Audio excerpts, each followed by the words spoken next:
लड़ाई झगड़े, जंग या संघर्ष से कभी किसी का भला नहीं होता। जान माल का नुकसान होता है वो अलग। बड़े बुजुर्ग तो फिर भी बुरी यादों से निपटना सीख जाते हैं, लेकिन बच्चों के जहन में ये घर कर जाती है। हाल ही में इस्लामिक स्टेट ISIL के आतंकवादियों के जेल तोड़े जाने के बाद उनकी 10 दिनों तक अमेरिका समर्थित कुर्दिश फाइटर्स के साथ खूनी जंग हुई थी। इस दौरान छोटे बच्चे भी उसी जेल में बंद थे। यूनाइटेड नेशंस ने सीरिया की जेलों में बंद बच्चों को लेकर चिंता जाहिर की है।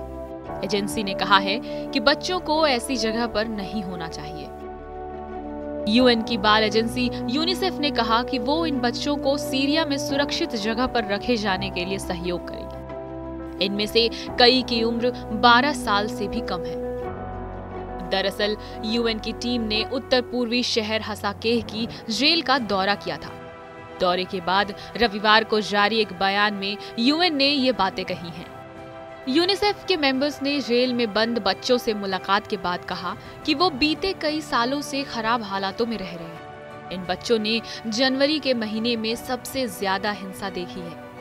आपको बता दें कि हसाकेह जेल में 3000 से अधिक कैदी हैं, जिनमें 600 से अधिक बच्चे हैं। सीरिया में यूनिसेफ के रिप्रेजेंटेटिव विक्टर नाइलन ने एक बयान में कहा कि कुछ बुनियादी सेवाओं के होने के बावजूद इन बच्चों की स्थिति अविश्वसनीय रूप से खराब है। लड़कों को वयस्कों से अलग रखा गया है, लेकिन जब ISIL के आतंकियों ने 20 जनवरी को जेल तोड़ी तो सब लोग एक ही जगह पर आ गए थे। इस दौरान कुछ कैदी भाग गए, जबकि बच्चों सहित दूसरे कैदी लड़ाई में बंधक बना लिए गए। नाइलन ने कहा कि यूनिसेफ इन बच्चों के सर्वोत्तम हित में दीर्घकालिक समाधान खोजने के लिए सभी हितधारकों से उन्हें सुरक्षा और देखभाल प्रदान करने के लिए काम कर रहा है। उन्होंने आगे कहा कि सशस्त्र समूहों से जुड़ा होने के कारण बच्चों को कभी भी हिरासत में नहीं लिया जाना चाहिए। सशस्त्र समूहों से जुड़े और भर्ती किए गए बच्चों को हमेशा संघर्ष के पीड़ित के रूप में माना जाना चाहिए।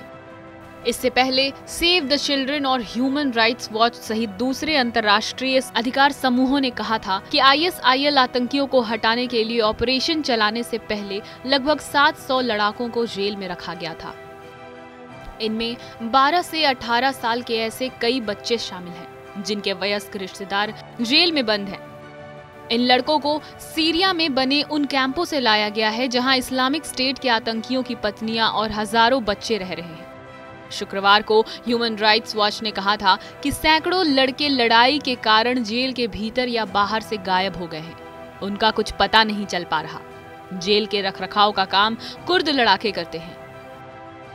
उन्होंने 31 जनवरी को प्रेस कॉन्फ्रेंस में कहा था कि इस्लामिक स्टेट के आतंकियों के जेल पर हमला करने के बाद उनके साथ लड़ाई हुई, जिसमें जेल के 77 कर्मचारी, 40 कुर्द लड़ाके और 4 नागरिकों की मौत हो गई। इसके साथ ही ISIL के 374 हमलावर या कैदी भी मारे गए हैं। बहरहाल हमारी इस खबर पर क्या है आपकी प्रतिक्रिया, हमें कमेंट करके जरूर बताएं। बाकी देश और दुनिया से जुड़ी सभी खबरों के लिए देखते रहें TV9 डिजिटल।